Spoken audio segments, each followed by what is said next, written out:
They wore crowns, took vows, and ruled empires, then slipped out the side door when no one was looking.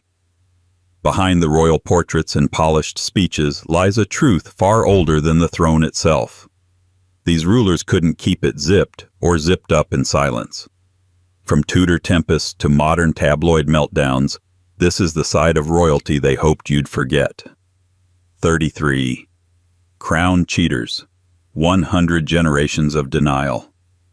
Welcome to the monarchy's most intimate betrayals, stitched into velvet, sealed with a kiss, and signed with a lie. This is 33 British royals who couldn't stop cheating. Before we dive headfirst into the scandal sheets of royal history, make sure you hit subscribe, especially if you like your bedtime stories laced with betrayal and tiaras. And while you're here, drop a comment below. Where are you tuning in from, and what time is it where you are? Midnight in Manchester? Sunrise in Sydney?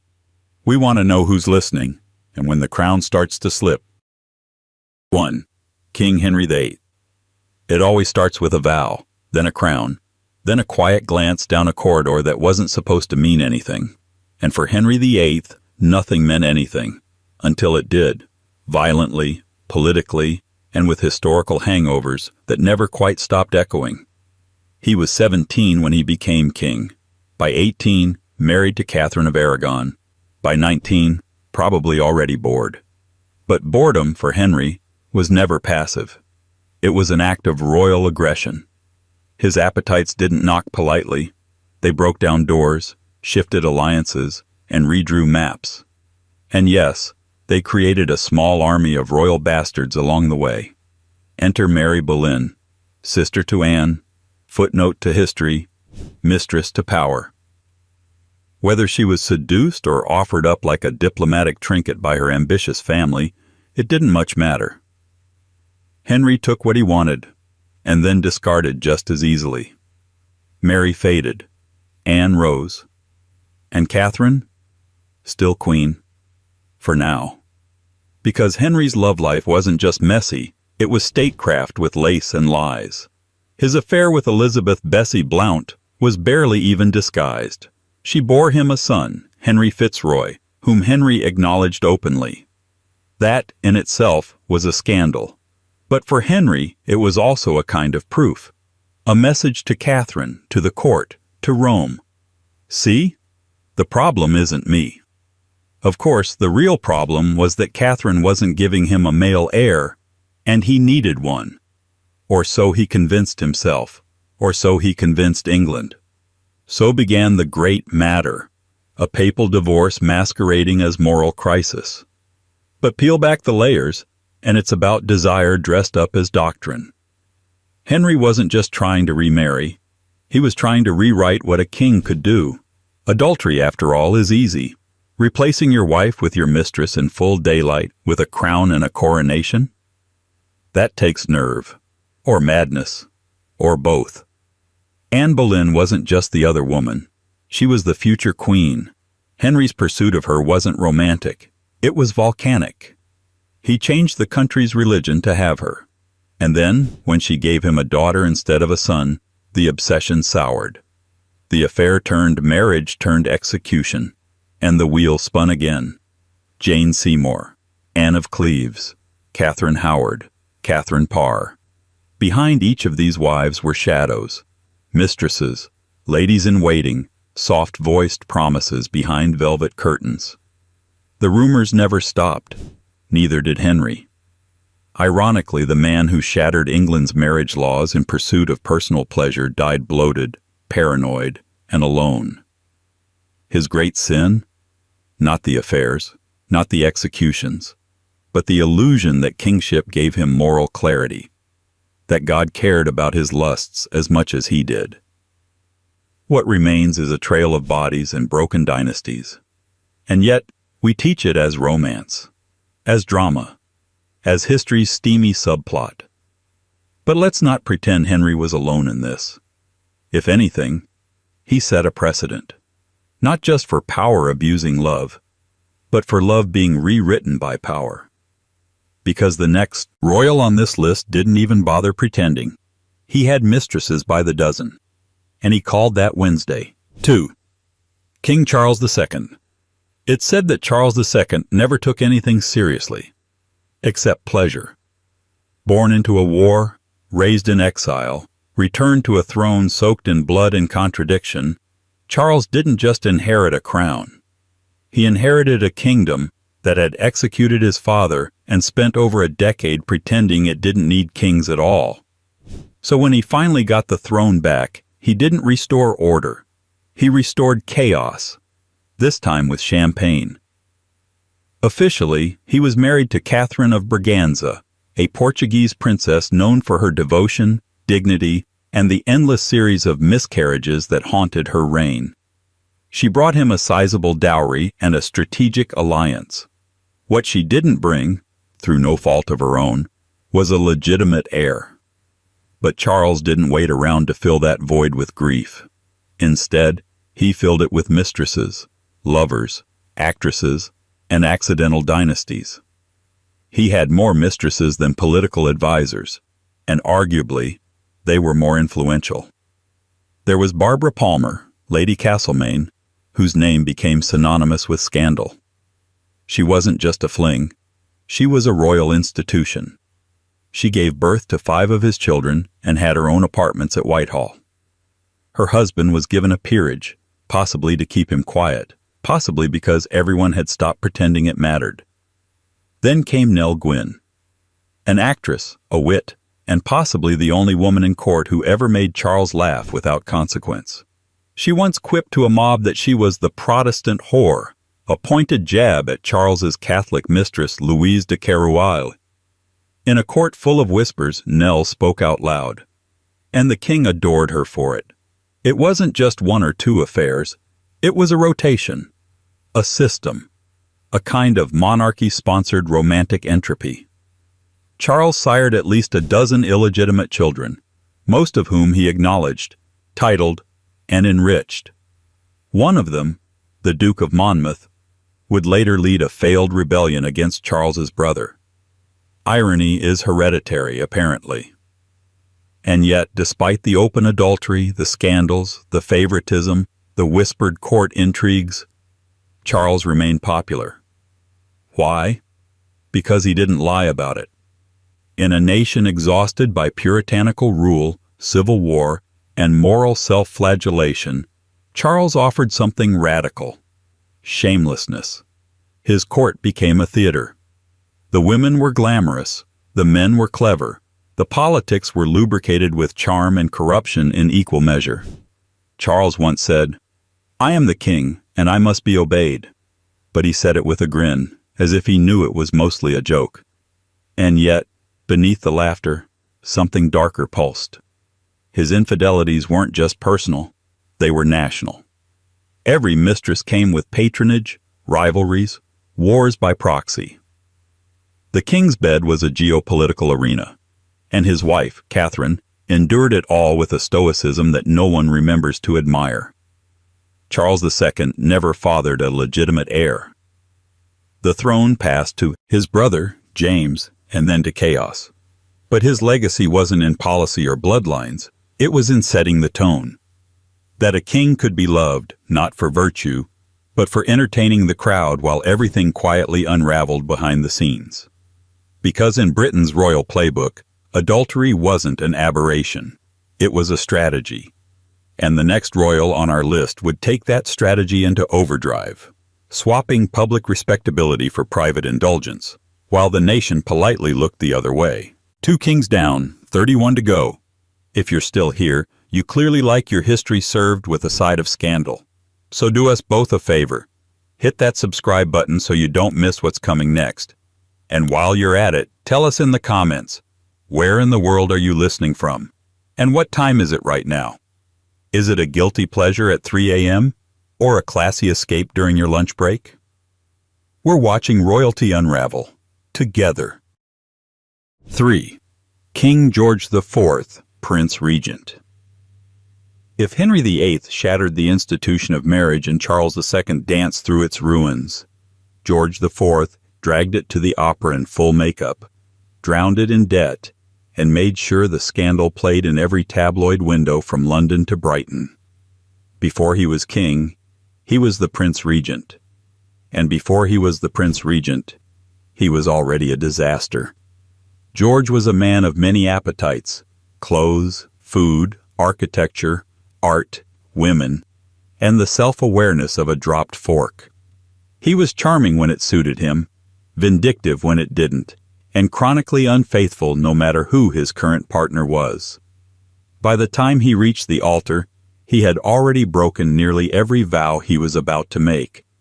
His first unofficial marriage, of course, was to Maria Fitzherbert, a twice-widowed Catholic woman he claimed to love so deeply that he went through a secret ceremony with her in 1785. The problem? As heir to the throne, he wasn't legally allowed to marry a Catholic. Parliament said no. The king said absolutely not.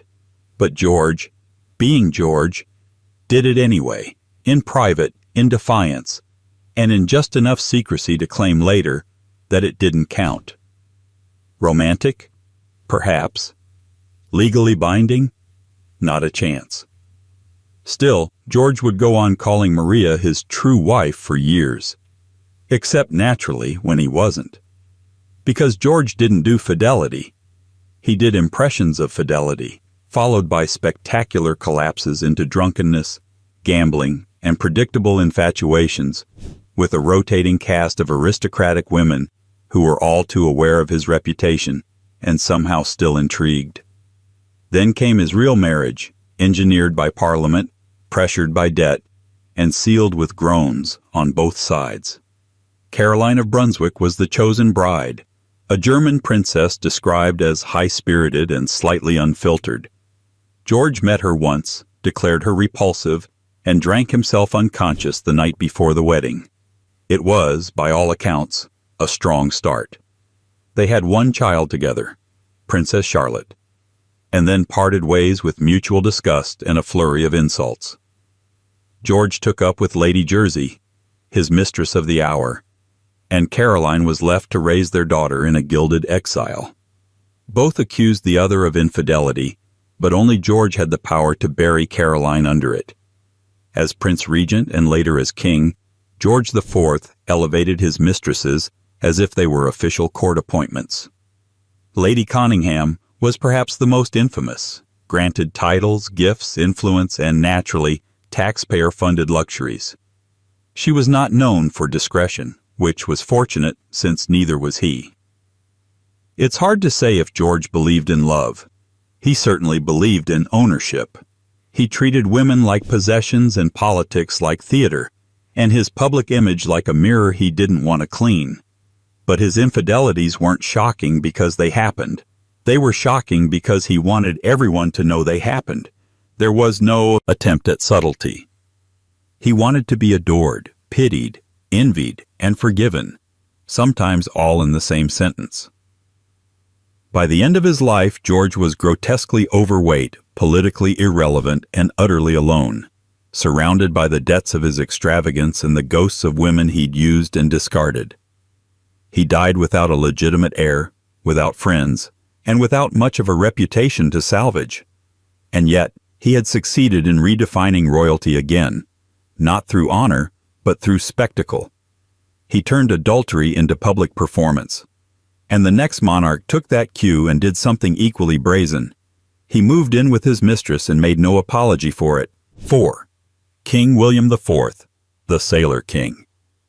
Long before he wore the crown, William IV had already settled into the most stable relationship of his life, with a woman he had no intention of marrying.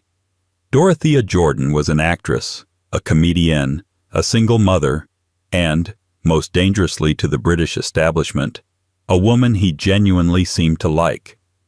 Their relationship lasted more than 2 decades. In royal terms, that's not just longevity, it's rebellion. And while she never became queen, Dorothea bore William 10 children, raised them mostly alone, and managed to hold on to her dignity in a court that never intended to give her any. William was the 3rd son of George III. No one expected him to inherit anything more than a naval pension, and the occasional awkward invitation to family functions. As such, he enjoyed the one thing that future kings rarely do: irrelevance. He was free to roam, free to love, and free to be spectacularly unfaithful without anyone particularly caring. He served in the Royal Navy, earning his nickname the Sailor King, and carried his seafaring sensibilities into court life, which is to say he drank too much, swore too loudly, and treated monogamy like a myth told to children at bedtime. Even while living with Dorothea, William maintained a rotation of other lovers, though none with the same longevity.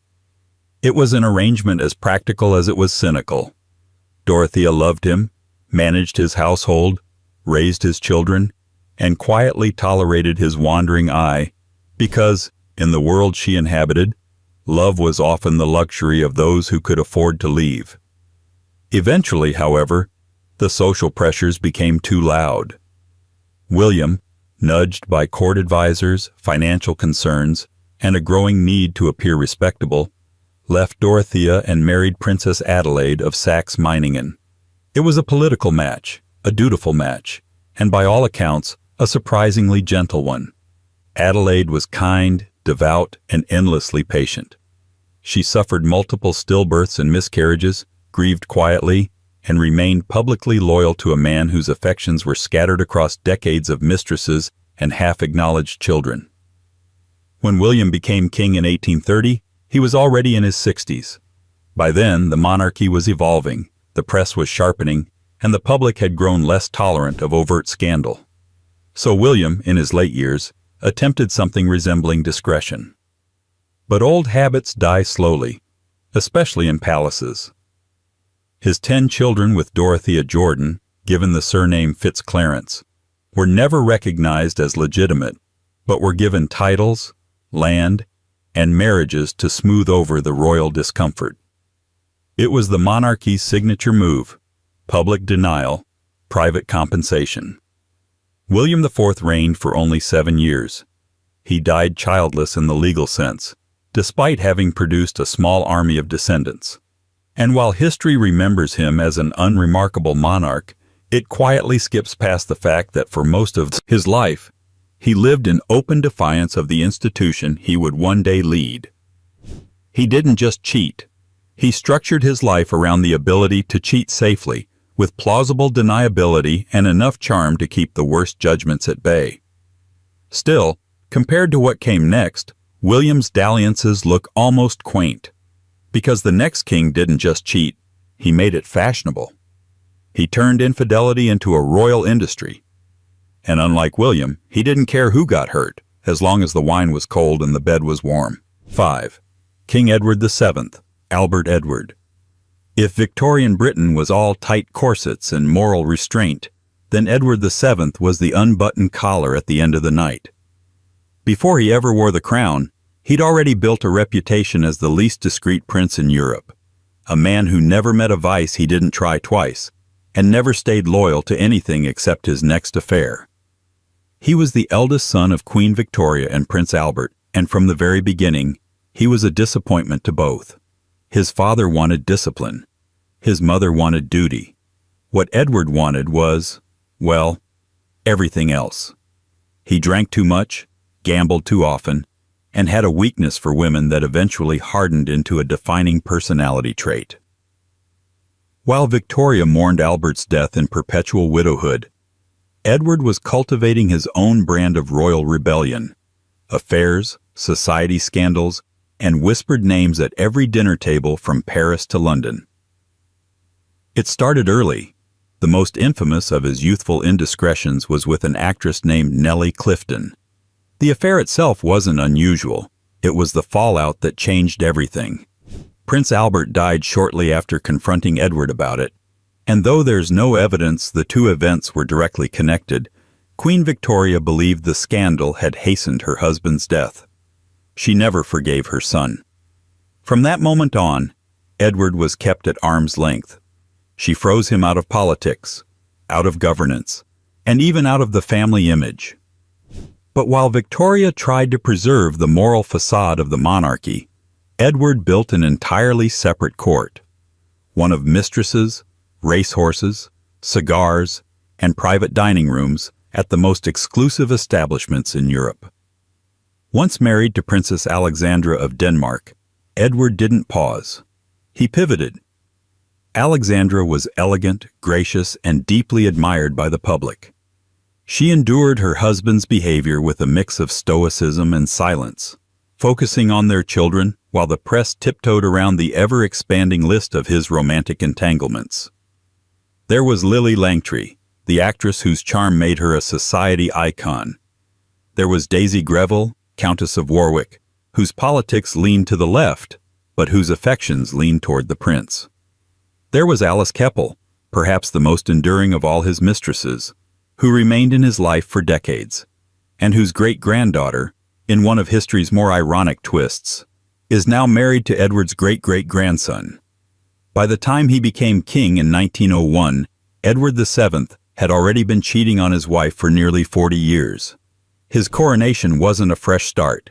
It was a continuation of the same luxurious, unapologetic rhythm. He turned Buckingham Palace into something between a gentleman's club and a political salon.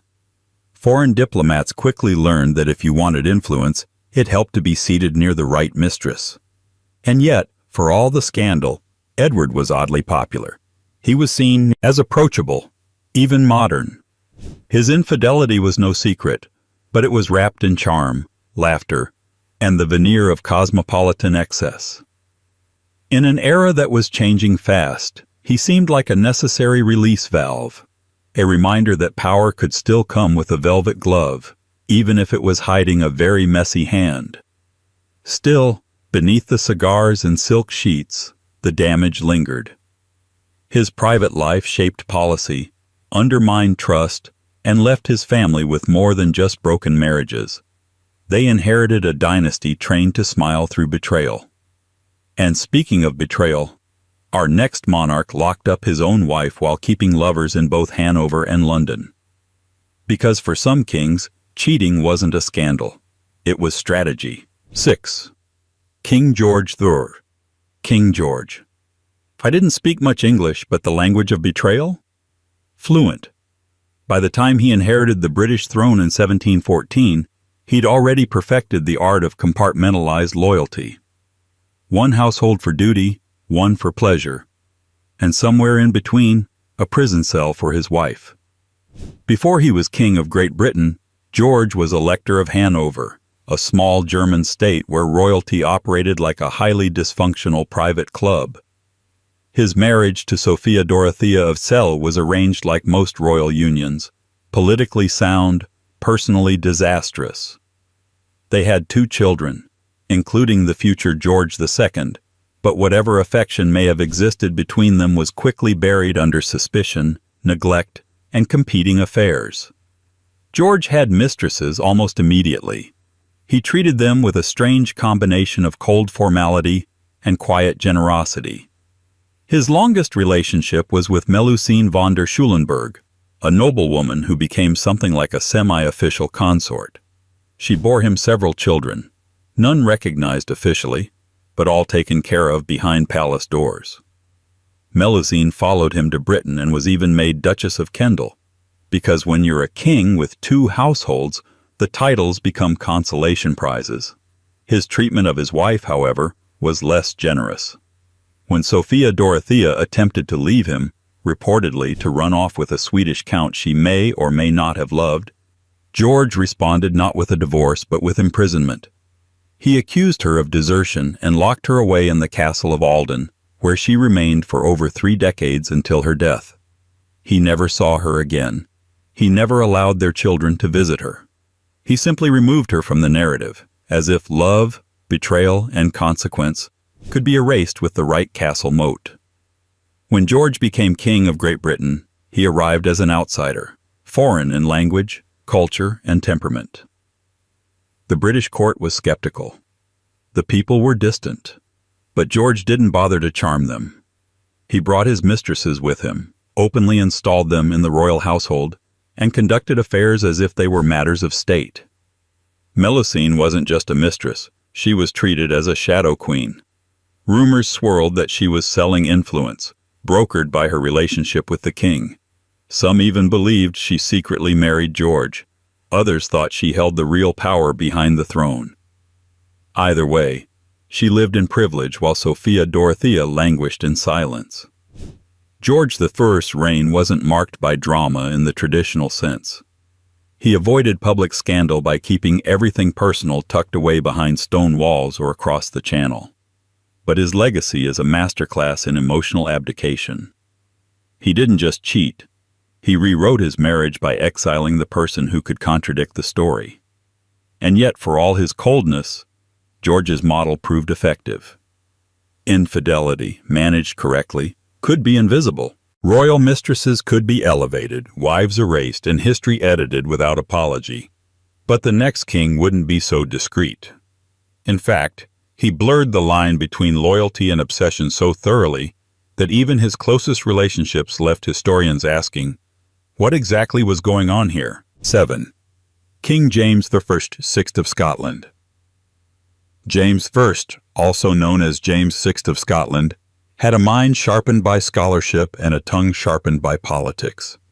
He fancied himself a philosopher king, a defender of divine right, and a man blessed with heavenly insight.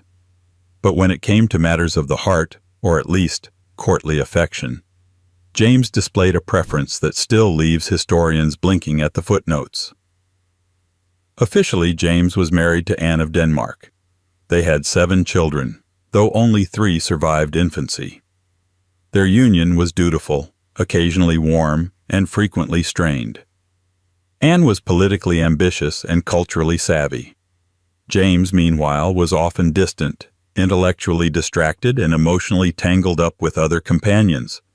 Men who weren't just close, but central to his court, his daily life, and, as many contemporaries whispered, his affections. At the heart of those whispers was Robert Carr, a handsome young Scot who caught the king's eye in what could generously be described as a fairy tale accident. He fell off a horse during a joust, and James decided to nurse him back into courtly favor. From there, Carr rose quickly, too quickly. He was granted titles, lands, and the kind of access that other nobles resented almost instantly. Whether or not their relationship was romantic in the physical sense, it was certainly romantic in effect. James wrote Carr passionate letters, offered him lavish gifts, and overlooked a staggering amount of political incompetence in the name of personal loyalty. Carr's fall was dramatic, but James's emotional dependency didn't fade. It simply shifted to George Villiers, the future Duke of Buckingham, who would become one of the most powerful men in Britain, not through war or politics, but by captivating the king. Villiers was charismatic, educated, and perfectly aware of the influence he wielded. James once referred to him as "my sweet child and wife," a phrase that would be considered poetic if not for the layers of royal implication attached.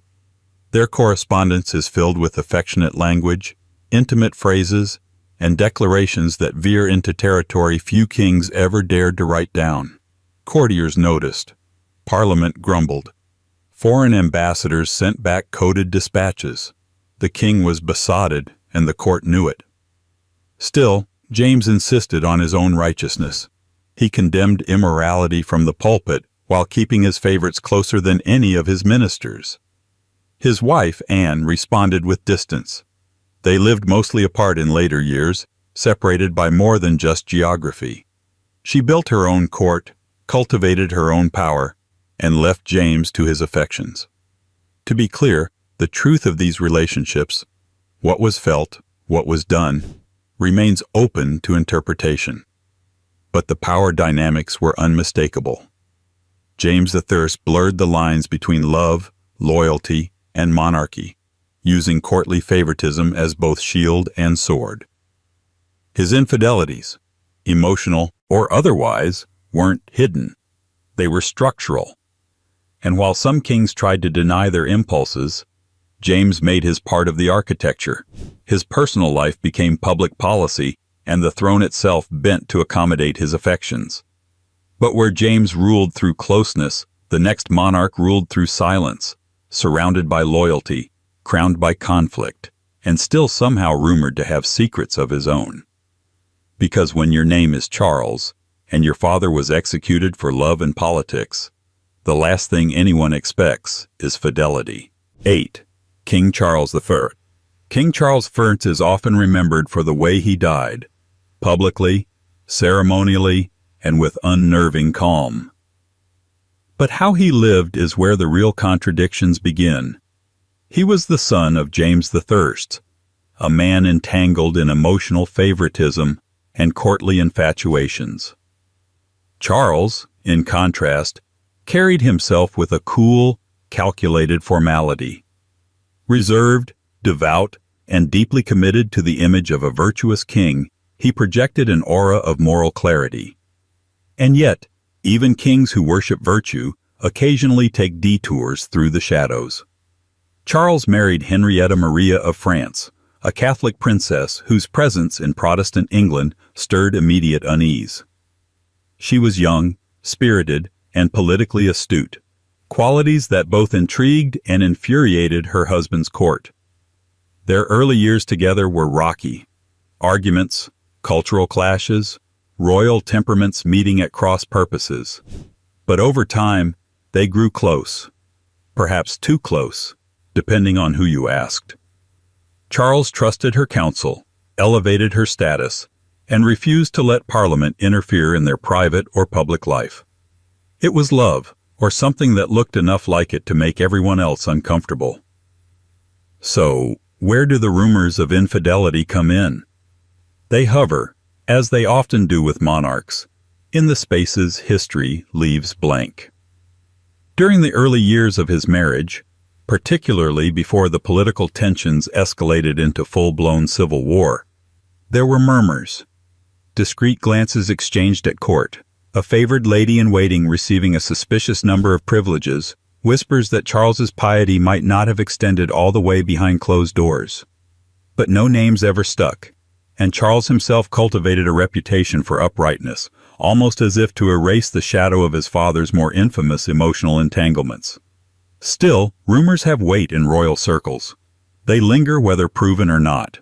And for a king who ruled as if divine right put him above scrutiny, even the faintest hint of hypocrisy carried a heavy cost. Charles insisted on control, in his court, his church, his household.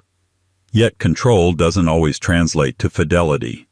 And when you believe your authority comes from God, it becomes dangerously easy to write your own absolution. There's a subtle irony to Charles's image as the loyal husband and devout monarch. He surrounded himself with symbols of order, purity, and religious resolve, while leading a nation straight into chaos. His marriage outlasted his reign, but only just. Henrietta fled into exile. Charles lost his crown, his freedom, and finally, his life. But perhaps the most telling detail is this. Even as the scaffolding was built for his execution, he never confessed to failure, political, personal, or otherwise. He died insisting he had been right all along. History has since disagreed, and yet, in a family tradition that treats loyalty like a seasonal garment, Charles's rumored indiscretions are almost quaint. Because the next Charles, the one we all know a little too well, didn't just betray a marriage. He shattered a fairy tale in front of the entire world, smiled politely, and asked for understanding. 9. King Charles III, formerly Prince Charles. Before he became King Charles III, before the coronation, before the royal branding rebranded him into something resembling wisdom, he was the prince who rewrote the meaning of royal romance, mostly by dismantling it in public, piece by piece, over the course of several very uncomfortable decades. His marriage to Lady Diana Spencer was, in theory, the great modern fairy tale. A shy kindergarten assistant marrying the future king, glittering gowns, adoring crowds, a televised wedding viewed by hundreds of millions. It had everything, except emotional truth. Charles entered the marriage with his heart already elsewhere.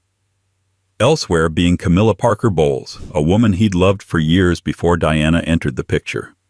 Royal protocol and societal expectations had kept them apart, at least formally, but their connection never really ended. and everyone close to the couple knew it. The press just took a little longer to catch up. From the start, Charles and Diana were a mismatched pair. She was young, emotionally unprepared for the machine she was marrying into, and quickly overwhelmed by the scrutiny. He was older, introspective, already hardened by duty, and emotionally entangled with a woman who wasn't his wife. They shared some tender moments early on, but beneath the royal tours and press smiles, the fractures widened. Charles's relationship with Camilla continued, quietly at first, then less so. Diana knew. Everyone knew. But the royal playbook was still set to deny, deflect, preserve the facade. Unfortunately for Charles, Diana didn't follow that script. And neither did the 1990s. The public unraveling of their marriage became a media spectacle. Panorama interviews, leaked phone calls. The term third person in the marriage entered the global lexicon, and Charles found himself not just criticized, but symbolically indicted by tabloids, citizens, and even school children who suddenly had very strong opinions on royal morality. Eventually, Charles admitted to the affair publicly. Camilla was no longer the secret. She was the shadow slowly stepping into daylight. But by then, the damage was done. Diana's popularity soared. Charles's reputation sank. The monarchy, which had survived wars, rebellions, and centuries of dynastic chaos, suddenly looked fragile in the face of something it had always underestimated: emotional betrayal made visible. Yet, through it all, Charles remained Charles. He weathered the scandal with a kind of weary inevitability, as if convinced that history would eventually forgive him, or forget. And perhaps, in some ways, it has. Camilla became queen consort. The institution marched on, albeit with a few more PR consultants and carefully stage-managed smiles. But at the center of it all remains a truth the monarchy still hasn't fully reckoned with. Charles didn't just break a marriage. He broke a myth. The idea that royal love was noble, pure, unshakable. Instead, he showed the world that even the most photographed couples can live behind separate walls. Still, if Charles cracked the illusion of the perfect royal marriage, the next name on this list quietly cracked the same illusion from the other side. Fewer headlines, more mystery. A consort in the shadows, navigating whispers that never quite faded. 10. Prince Philip, Duke of Edinburgh. Prince Philip always walked a few steps behind the Queen, not out of submission but protocol. His life was one long choreography of restraint, never outshining, never interrupting, never overshadowing, and yet somehow always present, steady, stoic, elusive. He was married to Queen Elizabeth II for over 70 years, a union that outlasted most governments, most wars, and most assumptions about what royalty could or should look like. From the outside, they were the picture of endurance. A couple welded together by duty, tradition, and yes, affection. But the royal image machine is a sleek one. What's omitted is often louder than what's shown. Throughout his long life, Prince Philip was trailed by a fog of rumors, unconfirmed, unresolved, and notably unaddressed by the palace. A string of names whispered in corners, elegantly dressed women mentioned in footnotes, fleeting glances caught by long lenses. Actresses, aristocrats, artists. The stories varied, but the structure never did. He was seen here. They were seen there. Nothing was ever confirmed, and no denials were issued. Silence is, after all, a very old royal tradition. To be clear, nothing was ever proven. But in a monarchy that thrives on perception, unconfirmed whispers can travel louder than truth. Biographers speculated. Journalists danced delicately around phrasing. Friends and former staff gave carefully vague anecdotes about charm and wandering attentions, and the public for the most part chose to look away, or rather to accept the idea that a man born into exile, who married a future queen before he was 30, might have had a private life a touch more complicated than official biographies suggest. Philip was not known for sentimentality. He was blunt, opinionated, and allergic to fuss. His marriage was a partnership, perhaps not always in the romantic sense, but certainly in the operational one. He modernized the monarchy behind the scenes, supported the queen through crises, and carved out a role for himself in a world that initially didn't want to give him one. In that context, if indiscretions occurred, they were likely compartmentalized, discreet, managed, and perhaps even mutually understood. The queen never commented. She didn't have to. Her silence was the firmest statement of all. Philip aged into a kind of gruff national treasure, remembered more for his one-liners and Webiosque service than any rumors that once buzzed around his name. But those whispers never entirely vanished. They live in the margins, in the pages of unofficial biographies, and in the knowing glances of those who've studied royal history too long to believe in fairy tales. And if Philip's story is one of elegant ambiguity, the next chapter abandons all subtlety. Because where he was stoic and private, she was luminous and candid. And when betrayal hit, she didn't whisper. She broadcast it to the world, took the myth of royal perfection and shattered it in heels and eyeliner. 11. Princess Diana, Princess of Wales. There are royal scandals, and then there is Diana. She wasn't just a chapter in the history of royal infidelity. She was the page that ripped itself out, set fire to the margins, and dared the world to keep reading. When Diana married Prince Charles in 1981, she was 20 years old and already carrying the weight of a monarchy's public relations strategy. A virgin bride, a fashion icon in training, a symbol of fresh innocence designed to rehabilitate the royal image after years of coldness and quiet controversy. What few realized at the time, perhaps not even Diana herself, was that the fairy tale had already been hollowed out before the first I do. The marriage was fractured from the beginning. She would later describe it as crowded. There were 3 of us in this marriage, she famously said, referring to Camilla Parker Bowles. But Diana wasn't just betrayed. She was buried under the expectation that she would smile through it. Appearances, after all, are the monarchy's first line of defense. But Diana had other plans. Her early years as Princess of Wales were spent trying to make the impossible work. Winning affection from a man emotionally tethered elsewhere while performing the perfect princess for a public that couldn't get enough of her. She became beloved in a way that Charles never was. She was photographed, idolized, and mythologized while privately unraveling. And eventually, she stopped trying to keep the silence that the palace demanded. By the early 1990s, the public story cracked open. Diana, no longer content with dignified suffering, chose exposure. In interviews, books, and off-the-record conversations that were anything but off the record, she revealed what the glossy portraits had obscured: her pain, her loneliness, and yes, her own affairs. Among the most well-known was her relationship with James Hewitt, a cavalry officer who confirmed the connection after it ended. It wasn't the only one, nor was it ever portrayed as vengeance. Diana spoke openly about emotional deprivation, about seeking the validation and comfort she never found in her marriage.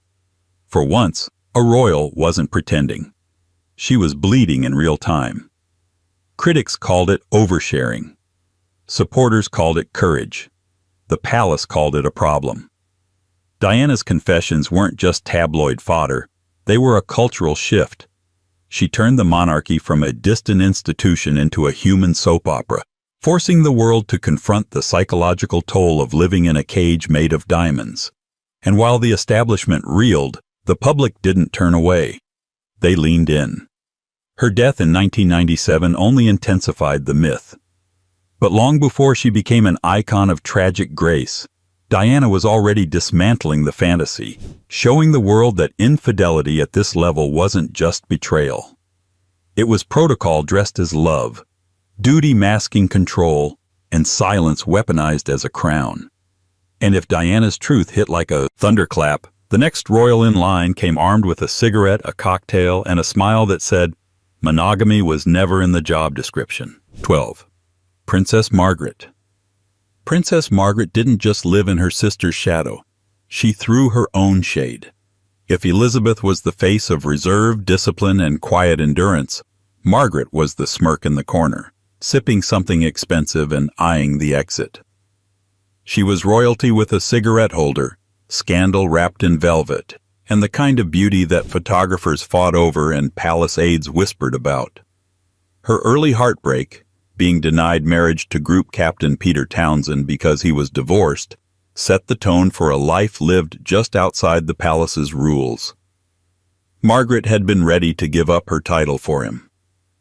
Parliament debated. The church frowned. The Queen hesitated. In the end, the system won. Margaret didn't marry Townsend. Instead, she married someone else. Enter Anthony Armstrong Jones, later known as Lord Snowdon, a photographer with a complicated charm and a lifestyle that was less royal gala, more artsy Soho loft. Their 1960 wedding was hailed as modern and glamorous. It was also, arguably, doomed from the moment the flashbulbs faded. From the beginning, their relationship was a study in quiet collisions. He was creative, unpredictable, drawn to the chaos of the 1960s cultural revolution. She was elegant, erratic, and trapped between the expectations of tradition and the temptations of rebellion. Together, they formed a kind of royal counterculture, attending wild parties, entertaining eccentric friends, and presenting a glamorous, if brittle, image to the world. Behind closed doors, the marriage crumbled. Infidelities, on both sides, were whispered about with increasing frequency.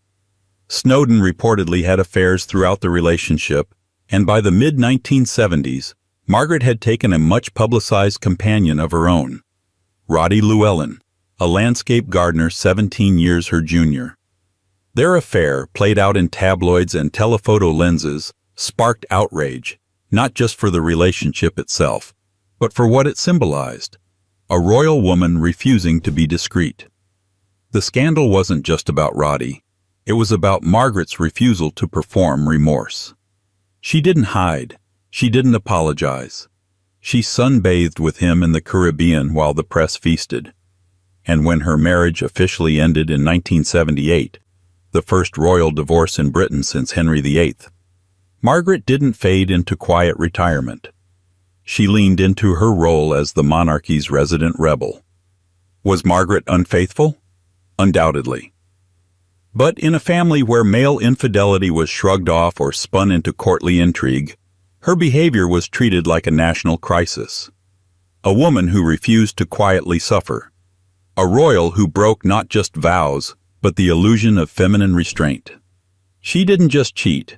She embarrassed the institution by doing it with style. But if Margaret's rebellion was wrapped in fur stoles and cocktail hour insolence, the next royal came armed with gossip, jealousy, and two ladies-in-waiting who may or may not have been more than confidants. Because in the tangled, whispered world of palace bedrooms, even queens aren't immune to romantic rumors. 13. Queen Anne. History tends to treat Queen Anne as a footnote, awkward, sickly, emotionally fragile, overshadowed by the drama of those around her. But behind the powdered wigs and somber portraits lies one of the most quietly complicated personal lives of any British monarch. Anne wasn't just a queen who reigned during the uniting of England and Scotland. She was a woman whose closest relationships ignited scandal, suspicion, and the kind of romantic speculation that still lingers centuries later. She was married to Prince George of Denmark, a man so unremarkable that even his enemies struggled to mock him. Their marriage was long and reportedly harmonious, but not passionate. They had 17 pregnancies. None resulted in a surviving heir. The losses devastated Anne, physically and emotionally. She became increasingly dependent on those around her, not just for political support, but for emotional stability. Enter Sarah Churchill, Duchess of Marlborough, Anne's childhood friend turned political confidant, turned power broker. Their relationship was intense, possessive, and deeply personal. Sarah didn't just advise Anne, she dominated her. Letters between the two brim with affection that borders on romantic, leading many historians to speculate about the nature of their bond. Anne referred to Sarah with private pet names and wrote with a longing tone more common in courtship than friendship. Of course, the palace would never officially acknowledge such a thing, and perhaps nothing physical ever occurred. But emotional infidelity has always been harder to conceal, and Anne's court was obsessed with watching her every move. Sarah, clever and ambitious, knew how to push boundaries and pull strings, and for a time she had unprecedented influence over the queen. She chose appointments, she steered policies, she even dictated Anne's wardrobe, all under the guise of friendship. But power breeds resentment, and eventually, Anne tired of Sarah's sharp tongue and relentless demands. Enter Abigail Masham, Sarah's cousin and Anne's new favorite. Quieter, gentler, more obedient, and soon, more present. Their closeness unsettled Sarah, who lashed out, accusing Abigail of manipulating the queen, of conspiring with political enemies, and, most infamously, of engaging in a romantic relationship with Anne. The accusations were public, bitter, and theatrical. Sarah distributed pamphlets, raged in letters, and confronted the queen directly. Anne, for her part, recoiled from the conflict, distanced herself from Sarah, and increasingly leaned on Abigail for companionship and calm. Whether Anne's relationships crossed into the romantic or remained emotionally entangled friendships is still debated. But the intensity is undeniable. Anne may have been publicly loyal to her husband, but her heart, her attention, her dependence, her vulnerability was often elsewhere. And if Anne's story is one of whispered attachments and courtly power struggles, the next royal takes us from emotional scandal into full-blown reputation collapse. Because when your name is Isabella and your husband is King John, fidelity isn't just optional, it's laughably off-brand. 14. Queen Isabella of Angoulême, wife of King John. Some royals are born into scandal. Others marry into it. Queen Isabella of Angoulême didn't need to wait. She brought the thunder with her. At just 12 years old, Isabella was married to King John of England in a hasty political maneuver that had all the hallmarks of medieval romance: land disputes, betrayal, and one strategically stolen bride. She'd already been betrothed to another noble, Hugh of Lusignan, when John swooped in and married her himself. That act alone triggered a war with France, and it set the tone for a marriage defined less by loyalty and more by sharp alliances, colder calculations, and a king whose romantic ethics were somewhere between non-existent and laughably selective. King John, already infamous for cruelty, pettiness, and creative taxation, was not exactly a model husband. His affairs were legendary even by royal standards. He was accused of abducting noble women, bedding barons' daughters, and showing open contempt for the concept of marital exclusivity. In the eyes of the court, John didn't cheat. He operated. With Isabella he expected compliance, not companionship. And yet, despite her youth, Isabella was not passive. She watched. She learned. And when John died in 1216, she began her own chapter, not as a grieving widow, but as a queen with unfinished business. Returning to France with their son, Henry III, newly installed as King of England, Isabella resumed her alliance with the Lusignan family. Yes, the same clan she was originally supposed to marry into. It didn't take long for her to marry Hugh of Lusignan himself. The match was politically clever and personally, well, let's just say the rumors didn't start with that marriage. Whispers of Isabella's infidelities dated back to her years with John. Whether grounded in fact or simply the kind of gossip that trails a clever woman in a ruthless world, they persisted. In France, she built her own court, held significant power, and became embroiled in plots against her son's government back in England. Her second marriage produced 9 more children, and her political maneuvering continued long after she had any real need for it. Love and loyalty were secondary to leverage. As for the rumors, they multiplied over time. Some accused her of having affairs during her marriage to John. Others pointed to her suspiciously close relationships with various French nobles during her second marriage. Some of it was slander, undoubtedly. Some of it harder to dismiss. What's clear is this: Isabella was no royal victim. She was a political creature in her own right, ambitious, intelligent, and willing to trade affection for advantage. Fidelity was a tool, not a virtue. And if Isabella blurred the line between loyalty and strategy, the next royal on this list would abandon all pretenses.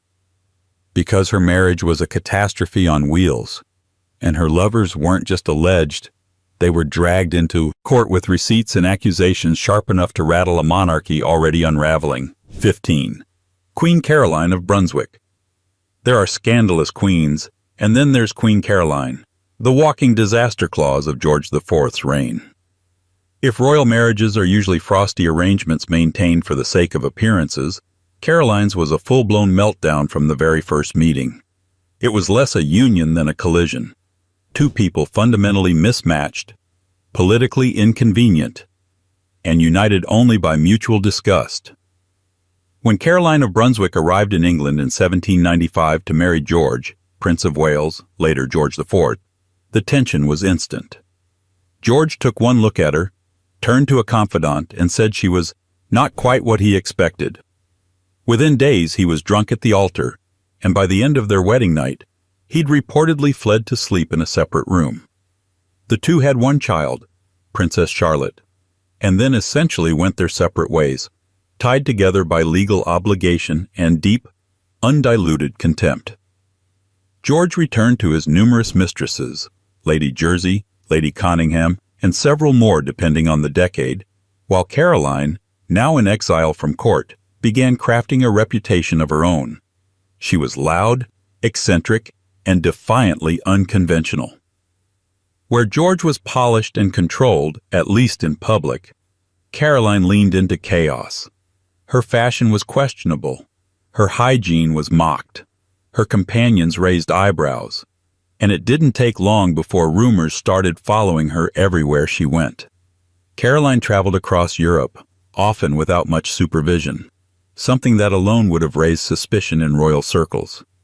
She kept the company of various men, including Bartolomeo Pergami, an Italian courtier who quickly became a close fixture in her household. Close, as in dining together, traveling together, and sharing quarters that were a little too intimate for courtly comfort. Naturally, this set off alarm bells back home. By the time George became king in 1820, he wanted nothing more than to erase Caroline from the picture entirely. What followed was a very public, very humiliating attempt to do just that. Parliament launched what became known as the Pains and Penalties Bill, essentially a formal attempt to strip her of her title and accuse her of adultery. The trial turned into a media circus. Caroline's alleged affair with Pergami was dissected in excruciating detail. Servants were dragged in to testify about bedroom arrangements, social improprieties, and intimate behaviors that may or may not have crossed the line. And all of it was splashed across newspapers for a British public that, much to George's dismay, overwhelmingly took Caroline's side.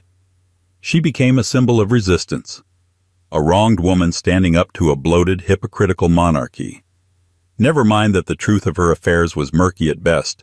Caroline had become too big to suppress. The bill failed. She returned to England, demanded to be crowned alongside George, and was famously locked out of Westminster Abbey on Coronation Day. A few weeks later, she fell ill and died, her coffin inscribed with a final defiant phrase, "The injured Queen of England." Caroline may or may not have been unfaithful, but her very existence proved that royal women didn't have to play silent victim to survive a public scandal. She turned infidelity, alleged or real, into political theater. And if Caroline weaponized rumor against her husband, the next queen never got the chance. Because she wasn't just accused of adultery, she was executed for it, in what may be the most tragically calculated betrayal in Tudor history. 16. Anne Boleyn. Anne Boleyn entered history with a whisper and left it with a scream. She was never meant to be queen, just another clever girl in the orbit of royal power. But Anne wasn't content to orbit. She disrupted.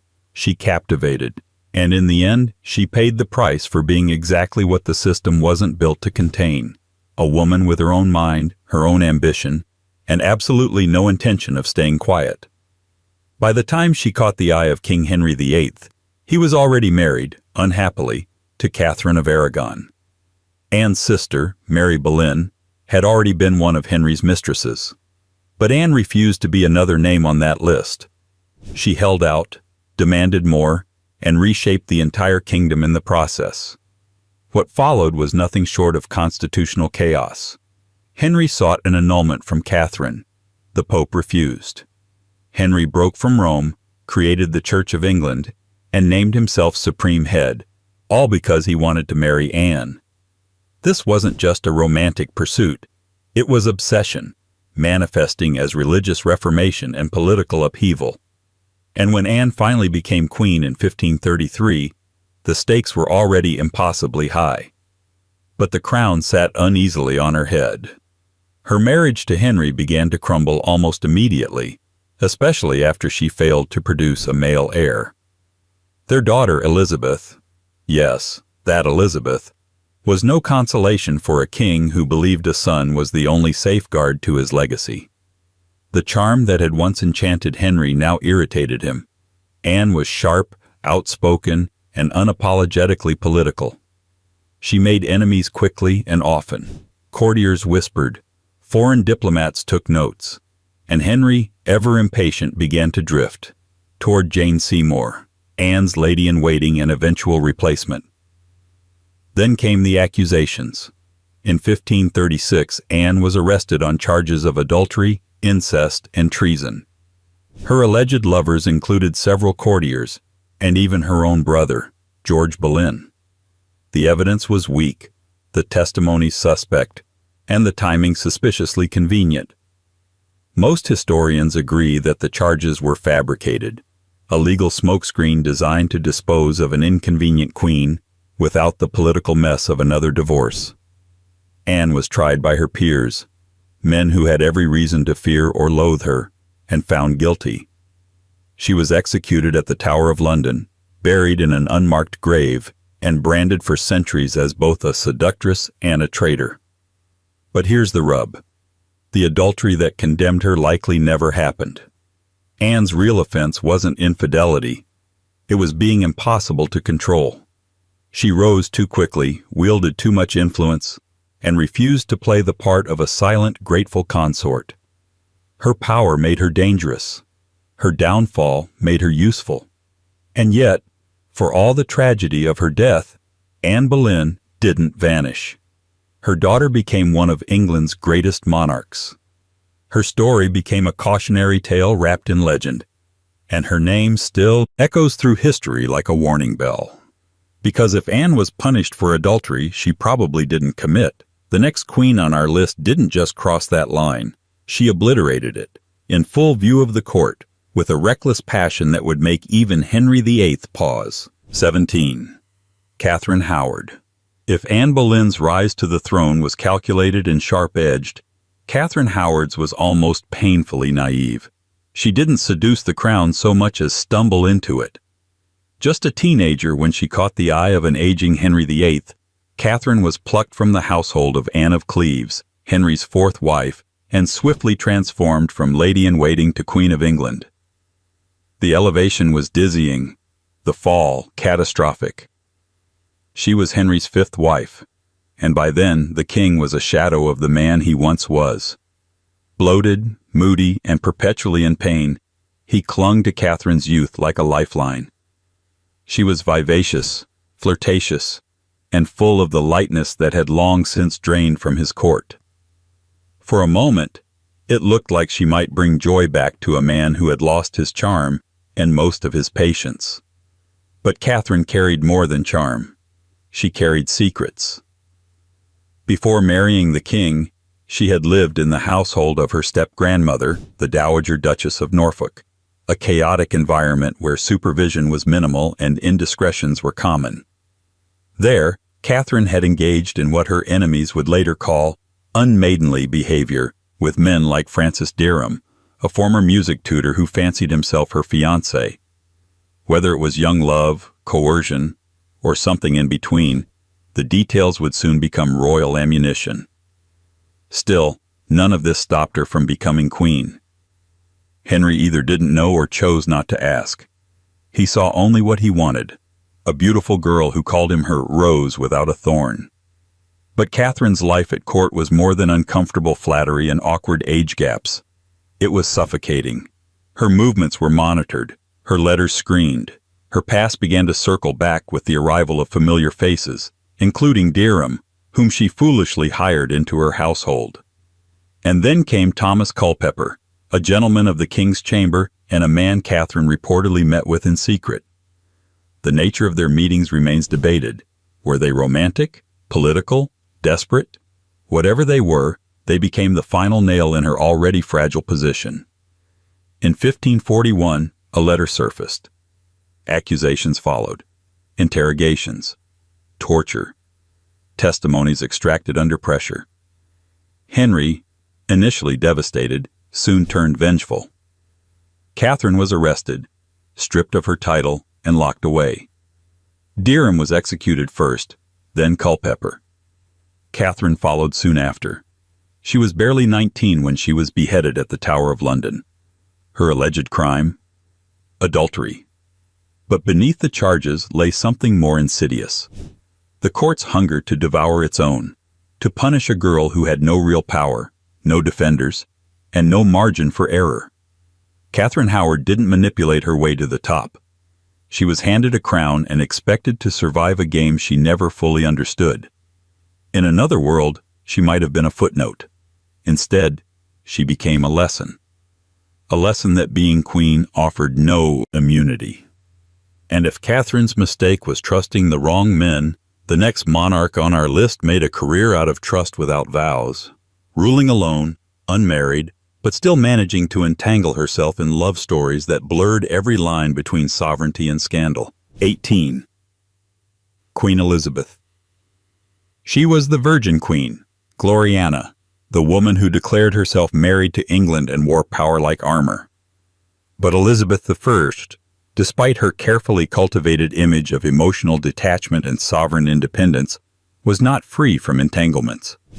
In fact, she may have been one of the most emotionally entangled rulers to ever sit on the English throne. Her love life didn't follow traditional rules, not because she avoided romance, but because she played it like a chessboard, always aware that one wrong move could cost her more than heartbreak. It could cost her the crown. Elizabeth never married, and that in itself was a political statement. After witnessing the disastrous marriages of her father, 6 in total, with 2 ending in execution, Elizabeth understood that wedding vows for a queen weren't just about love. They were about control. Whoever she married would gain influence over the crown, over her court, and over her decisions. So she didn't marry. But she didn't isolate herself either. Her relationship with Robert Dudley, the Earl of Leicester, was no state secret. They grew up together. He was charming, ambitious, and had Elizabeth's trust in a way few others did.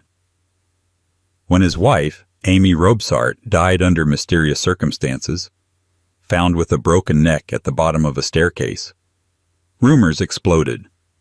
Many whispered that Dudley had cleared the path to the throne in the Queen's heart. Elizabeth distanced herself publicly but never truly let him go. He remained her closest companion for decades. Their letters were full of affection. He called her my sweet Robin. She called him Eyes, as if he saw her the way no one else could. Was it love? Almost certainly. Was it ever physical? That's the historical cliff we never quite fall off. Elizabeth maintained the image of chastity, but even in her own time, no one fully believed it. Royal gossip whispered through the courts of Europe that England's Virgin Queen was perhaps not so untouched. Her enemies called her cold. Her subjects called her untouchable. And the truth? Somewhere in between. Robert wasn't the only one. Later came the Earl of Essex, Robert Devereux, Leicester's stepson no less. He was younger, impulsive, and far more dangerous. Elizabeth was in her 50s. He was in his 20s. Their relationship was a volatile blend of flirtation and betrayal. When he eventually led a rebellion against her, she had him executed. The boy who had once kissed her hand in court was now a traitor. And yet, when the news of his death reached her, she locked herself away for days. Elizabeth's emotional life was woven with men who orbited her throne without ever being allowed to sit beside it. She held court with affection, but also with barriers. She wielded intimacy the way she wielded power, carefully, deliberately, and with the constant awareness that her heart was a national security risk. She never married. She died alone. But her reign was anything but solitary. And while Elizabeth defied the institution of marriage altogether, the next queen on our list walked straight into it, and straight into scandal, rebellion, and the kind of romantic betrayal that would leave a kingdom in chaos and a crown bloodied by suspicion. 19. Mary, Queen of Scots. If Elizabeth ruled with a guarded heart, Mary, Queen of Scots, ruled with one that got her into constant trouble. Where Elizabeth was deliberate, Mary was impulsive. Where Elizabeth wore control like a crown, Mary wore vulnerability like perfume. And unlike her English cousin, Mary did marry 3 times. Each marriage more controversial than the last. Each love story tangled with betrayal, and each decision dragging her closer to political ruin. Mary became Queen of Scotland when she was 6 days old. That kind of inheritance tends to complicate your sense of personal freedom. She spent her early years in France, polished in royal courts, married to the Dauphin, and briefly became Queen of France. But when her husband died young, Mary returned to Scotland, a foreign land to her in culture and politics, and even more foreign in its expectations for how a Catholic queen should behave in an increasingly Protestant country. Her second marriage, to Henry Stuart, Lord Darnley, was supposed to strengthen her claim to the English throne. Instead, it nearly destroyed her. Darnley was handsome, charming, and utterly unstable. He drank, he brawled, he schemed. Within months of marrying him, Mary was trapped in a spiraling mess of jealousy and public spectacle. Darnley resented her power. She resented his entitlement. And then one night, her private secretary, David Rizzio, was murdered, stabbed dozens of times by a group of nobles led by Darnley himself, right in front of Mary, who was pregnant at the time. It was political theater with a knife edge, and it shocked the entire continent. Still, she stayed married to him. For a while. Not long after the birth of her son, the future James VI of Scotland, and later James I of England, Darnley was found dead, blown up in a house, though his actual cause of death was likely strangulation. Suspicion swirled. Eyes turned to Mary, but more damning than the murder was what she did next. She married James Hepburn, Earl of Bothwell, a man widely believed to have orchestrated Darnley's death. Whether Mary was complicit, coerced, or simply reckless is still debated. But the marriage to Bothwell just weeks after Darnley's suspicious demise sent Scotland into revolt. Nobles turned against her. The public turned wary. And Mary, once a romantic symbol of dynastic power, became a liability. She was imprisoned, forced to abdicate in favor of her infant son, and fled to England, seeking refuge from Elizabeth I. Instead, she found a gilded cage. For 19 years, Elizabeth kept her cousin under house arrest, watching as Mary's presence became a rallying point for Catholic plots and political conspiracies. Eventually, Elizabeth signed the death warrant. Mary was executed in 1587, calm, composed, and draped in red, the color of martyrdom. Mary's affairs, emotional, political, and possibly romantic, weren't just personal missteps. They were national detonations. Her life reads less like a biography and more like a Greek tragedy, one in which every act of love sharpened the blade that eventually fell. And while Mary's downfall was tied to her lovers and husbands, the next king on our list had no such ambiguity. He loved whom he loved. Titles and vows be damned. And while history's still debating the nature of those relationships, his court most definitely wasn't. 20. King James II, 7th of Scotland. James II, also James VII of Scotland, wasn't exactly a man of restraint. He was a king whose personal convictions often collided with public expectations, and whose private indulgences clashed with the very piety he claimed to champion. And when it came to marriage, monogamy was less a vow than a polite suggestion he routinely ignored. Born the younger brother of Charles II, James inherited not just the throne, but the complicated family tradition of extramarital entanglements and creative moral bookkeeping. His first marriage was to Anne Hyde, the daughter of a powerful advisor. It wasn't exactly a royal love story.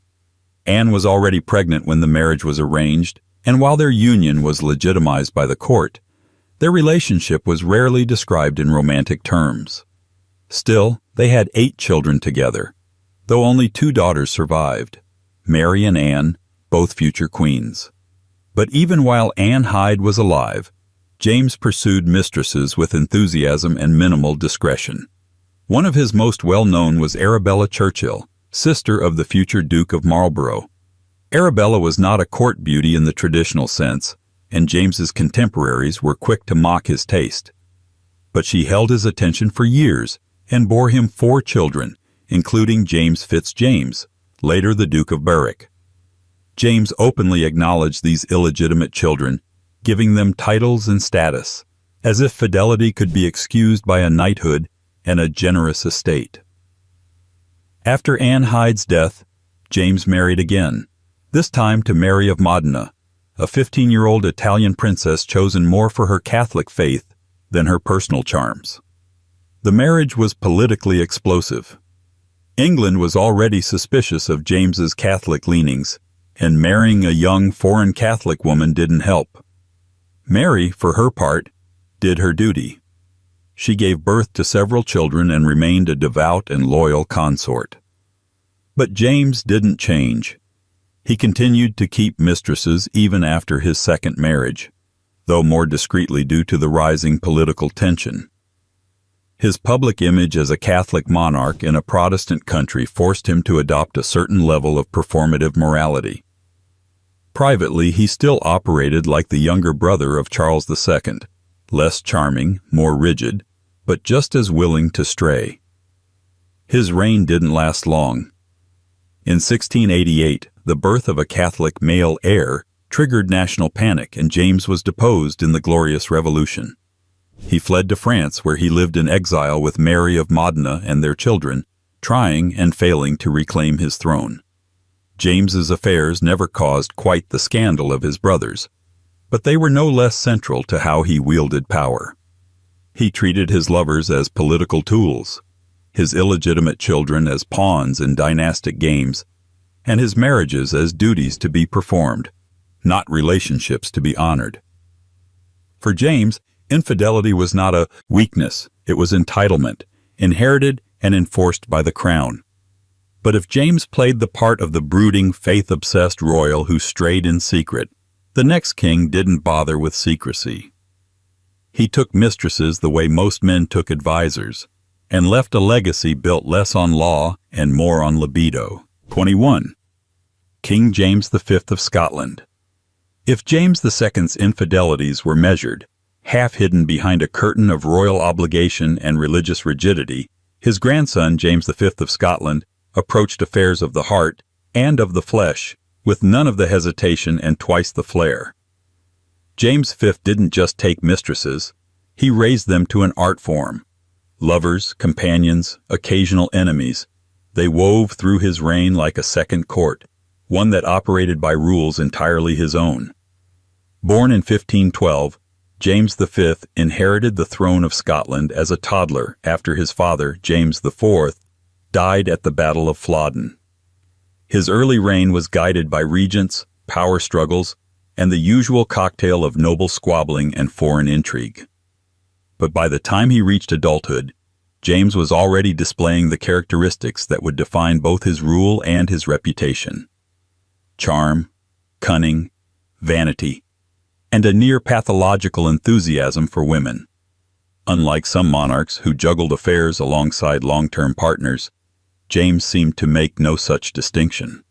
His mistresses weren't carefully hidden behind veils of denial. They were openly acknowledged, sometimes honored, and often the mothers of children he took great interest in. Before his official marriage, James fathered at least 9 illegitimate children by a series of noble and not-so-noble women. And not in a corner of the countryside either. Many of these children were raised at court, given titles, and treated with favor, especially the boys. One of the most prominent of his mistresses was Margaret Erskine, a member of a powerful noble family. Their son, James Stuart, would become the Earl of Moray and eventually Regent of Scotland during the minority of his half-sister's son, James VI. In a twist typical of royal dynasties, James VI's illegitimate child ended up governing the realm his legitimate grandson would one day inherit. James's lovers weren't merely romantic diversions. They were political actors, patrons of rival factions, and sometimes conduits for noble families to gain favor. His bedchamber, in short, was an extension of his foreign policy. When he finally married, first to Madeleine of Valois, the delicate daughter of the French king, it was a diplomatic triumph. But the young queen, already ill, died within months of arriving in Scotland. James, ever the pragmatist, remarried swiftly, choosing Mary of Guise, another French noblewoman with powerful Catholic allies. She gave him 2 sons, both of whom died in infancy, and then a daughter, Mary, Queen of Scots. He would not live long enough to see her grow. In the final year of his life, James's fortunes collapsed. Military defeats, ailing health, and political disillusionment clouded his reign. On his deathbed, he is said to have muttered, "It came with a lass, and it will go with a lass," referencing the Stuart line's founding by a woman and predicting its end with his daughter. He was wrong, of course. Mary's son would unite the crowns of Scotland and England. But as for James himself, he left behind a kingdom in crisis, a tangled web of acknowledged and unacknowledged heirs, and a personal history that treated fidelity as something meant for sermons, not sovereigns. And if James V ruled with passion unchecked, his descendant would rule with preferences so public and attachment so politically fraught that entire rebellions rose and fell in the wake of his affections. 22. King Edward II. If ever there was a monarch who didn't read the royal handbook, or read it and burned it for warmth, it was King Edward II. He wasn't just untraditional, he was unapologetically difficult to categorize. Not because he didn't have power, or lovers, or enemies, but because he wielded them in such openly defiant, emotionally messy ways that even his closest allies weren't always sure which way the wind was blowing, or who exactly was sharing the king's bed, his confidence, or his kingdom. Edward was the son of Edward I, a warrior king famously nicknamed Longshanks, a man who carved his rule with swords and statutes. By contrast, Edward II was more interested in music, thatching roofs, literally, and surrounding himself with a very specific type of companion, handsome, politically contentious, and fatally close. His first great favorite was Piers Gaveston, a Gascon knight of relatively low birth who somehow captured the king's heart, and quite possibly more than that. Edward elevated Gaveston with titles, lands, and privileges so excessive that the nobility erupted in rage. He wasn't just playing favorites, he was writing a love letter in the form of policy. When Edward married Isabella of France, the daughter of the French king no less, it was supposed to stabilize his reign. She was politically valuable, beautiful, and clever. But the moment they were married, Edward reportedly handed her wedding gifts straight to Gaveston. Symbolically, emotionally, diplomatically, disastrous. The English barons tolerated Gaveston until they didn't. He was exiled, recalled, exiled again, and eventually executed by nobles who'd had enough. Edward was devastated. Some chroniclers said he swore vengeance. Others claim he wept publicly for his lost companion. But the removal of Gaveston didn't solve the king's problems. It only made them worse. Edward soon grew close to another pair of men, the Despensers, Hugh the Elder and Hugh the Younger. Hugh the Younger, in particular, became the new object of royal affection. He was given lands, influence, and a proximity to the king that once again infuriated the nobles. And this time, his queen. Isabella had endured a lot by this point: public neglect, political humiliation, and the repeated elevation of men who, in her eyes, wielded more influence over her husband than she ever could. Eventually, she stopped tolerating. She started plotting.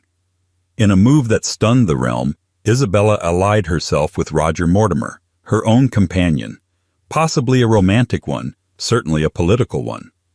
They invaded England in 1326, captured Edward, and forced him to abdicate in favor of his young son, Edward III. What followed was one of the murkiest, most debated episodes in royal history: Edward's imprisonment, rumored death, and alleged survival under a false identity. But even in his downfall, Edward's name remained synonymous with scandal, favoritism, and unconventional loyalties. Edward II didn't follow the rules of kingship. He rewrote them in emotional ink, raw, controversial, and deeply human. His reign was defined not by conquest, but by companionship that crossed every acceptable line. And yet, as explosive as his attachments were, the next king on our list took betrayal in the opposite direction, replacing emotional entanglement with cold calculation, and love with conquest. A man whose infidelity didn't just scandalize, it redrew maps and rewrote the balance of power in medieval Europe. 23. King Henry II. Powerful kings don't always leave powerful legacies. Some leave scars, some leave castles. Henry II left both, along with a sprawling empire, a civil war, a saint's blood on cathedral stones, and a marriage so volatile it became the stuff of legends, rebellions, and theatrical adaptations.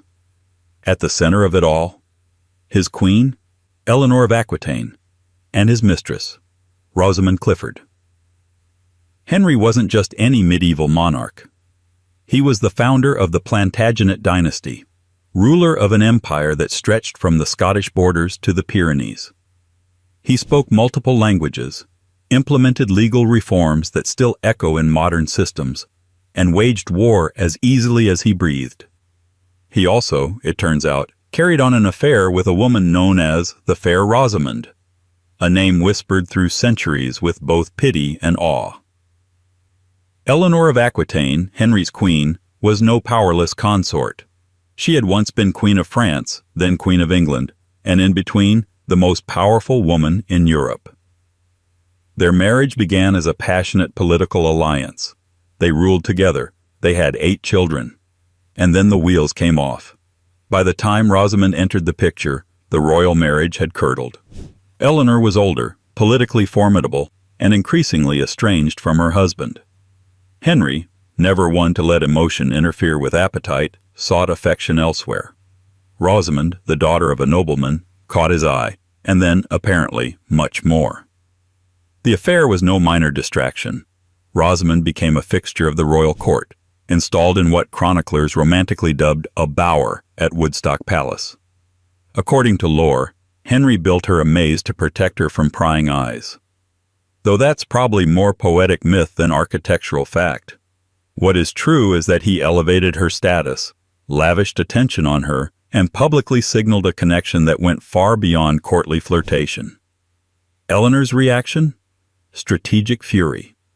She withdrew from court, returned to her own territories in Aquitaine, and eventually turned her growing resentment into rebellion.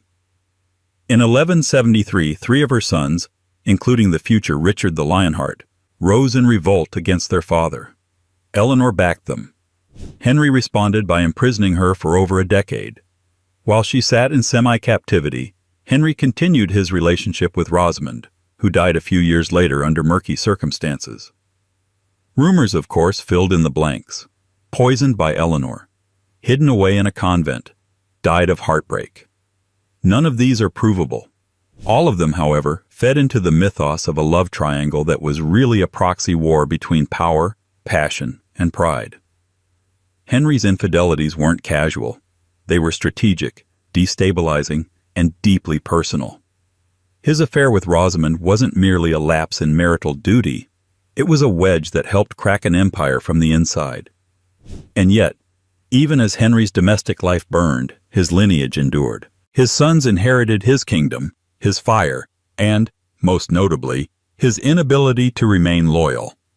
Because the next king didn't just follow in his father's footsteps, he sprinted past them, charming his way through England's heart with a crown on his head and a mistress on each arm. 24. King Edward IV. If Henry II ruled with iron and infidelity, then Edward IV ruled with charm and chaos. He was tall, golden-haired, and magnetic in the way that only a victorious warrior king with a wandering eye can be. He rose to power during the Wars of the Roses, a dynastic conflict soaked in betrayal. And once he seized the throne, Edward behaved as if victory granted him license to rewrite every rule, starting with those about marriage, loyalty, and the limits of royal pleasure. Edward was the first Yorkist king of England, and his reign was marked not just by battles, but by bedrooms. He didn't just have lovers, he had a type, beautiful, witty, and dangerously close to political influence. He conducted his affairs with the same bravado he brought to the battlefield. Winning hearts was simply another front in a never-ending campaign. Before marrying Elizabeth Woodville, Edward had already earned a reputation for romantic recklessness. One of the most famous women linked to him was Elizabeth Shore, known in the history books as Jane Shore, a goldsmith's wife who became one of Edward's most prominent and openly acknowledged mistresses. She wasn't just admired for her beauty, but for her intelligence and charisma. More unusually, she maintained cordial relationships with other members of court, even after Edward's death. It seems she wasn't hated for her role. She was envied for how well she played it. And Jane Shore wasn't the only one. There were others, some named, many not, woven through the court in a quiet, unofficial hierarchy of favor and discretion. Unlike some monarchs who tried to keep their affairs under wraps, Edward seemed content to let the rumors swirl. He rewarded his mistresses with gifts, positions, and influence. If this caused friction, it was handled with a smile and another charm offensive. But the true scandal lay not in his mistresses, but in his marriage. Edward's union with Elizabeth Woodville was a love match, not a political alliance. She was a Lancastrian widow, a member of the enemy camp, and came with a large family that Edward immediately elevated into positions of power. It was unheard of. The court was stunned. His closest allies felt betrayed. His decision reshaped the political landscape of England, and not for the better. To make matters worse, there were whispers that before marrying Elizabeth, Edward had secretly promised himself to another woman, Lady Eleanor Talbot. If true, this would have rendered his later marriage invalid, and his children illegitimate. The rumor gained traction after Edward's death, when his brother Richard, yes, that Richard, used it to justify seizing the throne. Edward IV's private indulgences weren't isolated indiscretions. They were tangled with politics, ambition, and dynastic peril. His charm gave him cover, but not immunity. His romances destabilized loyalties. His legacy, meant to usher in peace after decades of civil war, instead cracked open a fresh round of succession crises. And yet, for all the drama, he remains one of the most romanticized kings in English history. Because Edward knew how to make betrayal look like affection, and how to make power look like love. But if Edward danced through scandal with a wink, the next king stomped through it with a trail of illegitimate children behind him, because where others strayed, he simply never stopped. 25. King Henry I. If King Edward IV turned infidelity into an art of charm, King Henry I industrialized it. Where Edward had mistresses, Henry had a system, an operation, a steady flow. By the end of his life, he had fathered more than 20 illegitimate children, possibly more, depending on which chroniclers you trust and how generous you're feeling with the word acknowledged. Henry was the fourth son of William the Conqueror, and like many unexpected heirs, he wasn't initially meant to wear the crown. But wear it he did. After a suspiciously convenient death, His brother William II died in a hunting accident, and Henry just happened to be nearby. Once on the throne, he ruled with a cold brilliance, bringing law and order to the realm with one hand and scandal to the royal bedchamber with the other. He married Matilda of Scotland, a union designed to legitimize his reign and bridge the cultural divide between Norman conquerors and Anglo-Saxon natives. By most accounts, Matilda was devout, dignified, and dutiful. She gave Henry 2 children. One of them, William, was his legitimate heir. But while she played the public role of queen flawlessly, Henry played the private role of philanderer with unmatched energy. His mistresses came from across the social spectrum: nobles, ladies-in-waiting, and the occasional commoner. Unlike many kings who preferred discretion, Henry seemed remarkably open about his liaisons. He not only acknowledged his illegitimate children, he raised many of them at court, gave them noble titles, and arranged strategic marriages to secure alliances. They were woven into the fabric of his political machinery. One of the most prominent was Robert of Gloucester, who would later become a key figure in the civil war that erupted after Henry's death. Then there was Sibylla of Normandy, whom Henry installed as abbess, after she bore him a son. Several daughters were married into important noble families, further expanding the reach of Henry's unofficial dynasty. Despite this complex web of children and alliances, Henry's obsession remained singular: securing the throne through a male heir. That's where things fell apart. His only legitimate son, William Adelin, drowned in the White Ship disaster in 1120, a tragedy that sent the realm spiraling. Henry was devastated, not just by personal grief, but by the political consequences. None of his dozens of illegitimate children could inherit the throne, and his surviving legitimate child was a daughter, Matilda. Henry tried to prepare the realm for her rule, forcing his barons to swear loyalty to her. But when he died in 1135, the promise unraveled instantly. Civil war erupted, the anarchy, pitting Matilda against her cousin Stephen, and dragging England into nearly 2 decades of chaos. So Henry I, for all his administrative genius and dynastic engineering, failed in the one thing he cared most about: secure succession. His endless affairs produced children by the dozen, but not the one son he needed to hold the crown after him. Because power, like love, is not always about abundance, it's about legitimacy. And the next king understood that far too well. He had the crown. He had the wife. And yet, he took what wasn't his, because entitlement ran thicker than fidelity. 26. King John. There are kings who sin with style, and then there's King John, who sinned with the tact of a wrecking ball and the subtlety of a tavern brawl. While some monarchs use charm to veil their betrayals, John didn't bother with curtains. He operated on impulse, fueled by greed, paranoia, and the unshakable belief that being king gave him license to take whatever and whoever he pleased.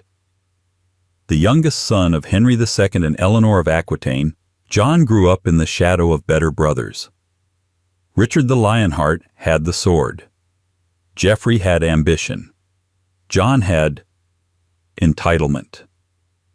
After clawing his way to the throne in 1199, he seemed to treat England less like a realm and more like an inheritance he could loot and personalize. His political failures are legendary. He lost nearly all of his father's territories in France, infuriated the barons, provoked a civil war, and earned himself a clause-filled correction in the form of the Magna Carta. But behind the crumbling kingdom was a private life so disordered that even medieval chroniclers, hardly known for their prudishness, winced. John's infidelities were not subtle diversions from marital duty. They were invasions. He didn't just have mistresses. He was accused of abducting noblewomen and forcing himself into the lives of his vassals' wives and daughters. One chronicler, Roger of Wendover, claimed that John would compel nobles to hand over their wives and children as hostages, sometimes to ensure loyalty, other times for less justifiable reasons. While modern historians debate the accuracy of some of these reports, The frequency and consistency of the allegations paint a troubling portrait. His queen, Isabella of Angoulême, was a teenager when they married, abducted from a rival noble house to prevent her alliance with another power. The irony is sharp. The woman who would later gain her own scandalous reputation for alleged infidelities spent her early years married to a man whose sense of fidelity seemed inversely related to his proximity to a church. But John didn't limit his behavior to those beneath him. He infamously quarreled with the Pope, refused to recognize ecclesiastical appointments, and was excommunicated, turning England into a spiritual no-man's land just to avoid sharing power. This spiritual defiance, paired with moral recklessness, made him the perfect medieval villain, a king who believed not only that he was above reproach, but that reproach itself was an insult to his station. And yet, there's an odd consistency to John's chaos. His romantic betrayals mirrored his political ones. He broke faith with his allies. He turned on his own family. He manipulated oaths, treaties, and marriages with the same abandon he brought to his personal relationships. Betrayal wasn't an event. It was his default setting.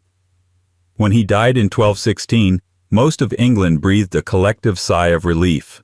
Chroniclers claim he was foul as hell in body and spirit, and few mourned the man who had turned monarchy into something both pathetic and predatory. But while John ruled with raw impulse, the next king on our list cloaked his scandals in crusades and religious devotion. He wasn't just a warrior king, he was a figure of myth. And yet, even legends have cracks when the heart wanders. 27. King Richard I, the Lionheart.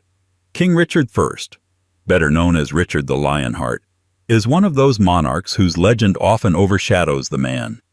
He's remembered in murals and myths as the crusading king, the warrior poet, the noble-hearted knight who spent more time fighting in the Holy Land than ruling the country he technically governed. And yet, for all his armor-polished heroism, Richard's personal life has always been wrapped in subtle contradictions, quiet whispers, and one enduring question. What exactly was going on behind the scenes of the lion's heart? Richard ruled for 10 years, but spent less than 6 months of that time actually in England. Most of his reign unfolded abroad, on crusade, in captivity, in battle. He was the archetypal medieval king, the kind whose swordplay distracted from his statecraft and whose charisma papered over his absence. He was also married, although many people forget that part. In 1191, during his campaign in Cyprus, en route to the Third Crusade, Richard married Berengaria of Navarre. Their wedding was swift, formal, and politically advantageous, more alliance than affection. What followed was silence. No children, no significant time spent together, no great romantic correspondence. Berengaria never even set foot in England during Richard's lifetime. She was a queen in name, not in practice. As royal marriages go, theirs was curiously empty. Meanwhile, Richard's closest and most emotionally intense relationships were with men. Chief among them was Philip II of France. The two were so close in their early years that chroniclers from both sides of the Channel made note of it. They shared beds, not uncommon at the time among nobles, for reasons of diplomacy and status, but the language used in some reports and letters raised eyebrows even then. Contemporary sources, including Roger of Hoveden and others, commented on the singular affection between the two kings. Philip referred to Richard as his beloved. And when they fell out, inevitably, it wasn't just political, it was personal. The church and later historians have gone in circles trying to categorize Richard's romantic life. Was he gay? Was he celibate? Was he simply disinterested in women? Or was he, like many kings, more complex than any one label could describe? In 1195, he publicly confessed to sins of the flesh before a church council. But as with many such confessions, the exact nature of the sin was left undefined. Convenient. What's clear is that Richard didn't maintain a traditional married life. He left no known illegitimate children, a rarity for a Plantagenet. He also showed little interest in heirs at all, leaving the question of succession to be settled by his brothers, squabbling nobles, and more than one opportunistic warlord. Richard's reputation survived not because of his fidelity, but because of his battlefield glory. His personal life was allowed to blur into legend, chaste when it needed to be, devout when it was politically useful, and forgotten when it got inconvenient. But if Richard cloaked his private life in crusader mystique, the next royal in line didn't bother with holy armor or political illusions. He took lovers of every stripe and shape, and scandal followed like a shadow through every royal corridor he passed. 28. Prince George, Duke of Kent, son of George V. In a royal family famous for keeping scandal behind tightly closed doors, Prince George, Duke of Kent, made privacy seem almost optional. Born in 1902 as the fourth son of King George V and Queen Mary, George grew up in the golden cage of early 20th century royalty, surrounded by protocols, polished silver, and an unspoken understanding that public image came first and personal freedom came last.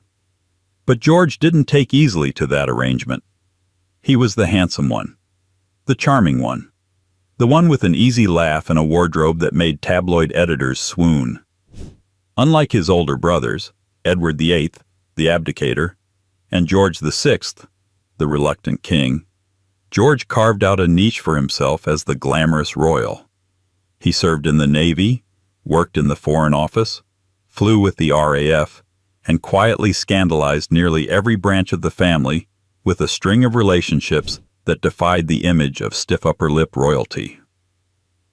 In 1934, George married Princess Marina of Greece and Denmark, a distant cousin and a princess in her own right.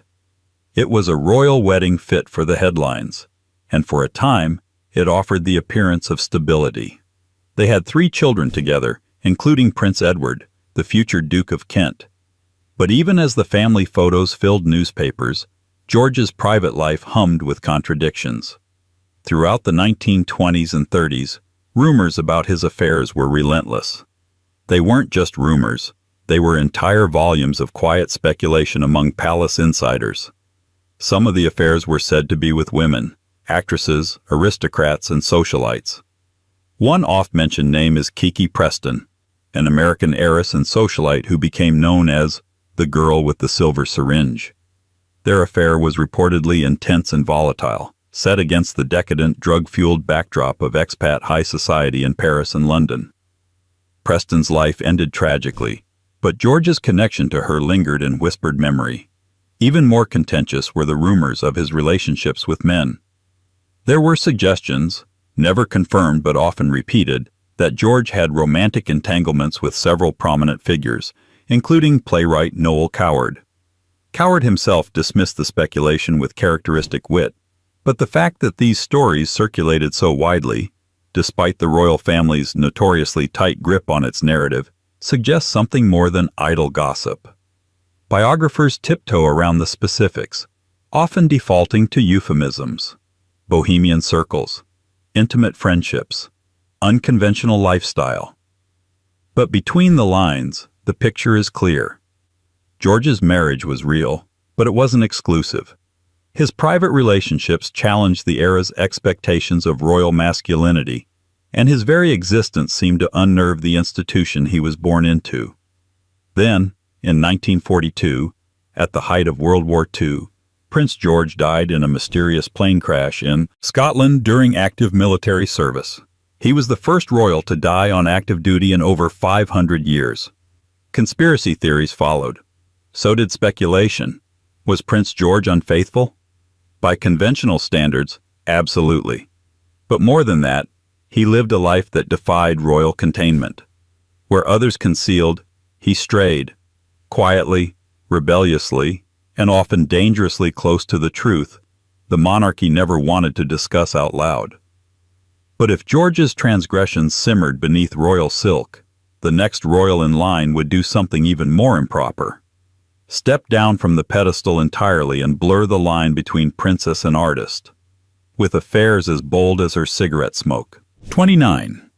Princess Louise, Duchess of Argyll, daughter of Queen Victoria. Princess Louise was the sixth child and fourth daughter of Queen Victoria and Prince Albert, but from the moment she could walk, it was clear she wasn't going to follow anyone else's path, least of all her mother's.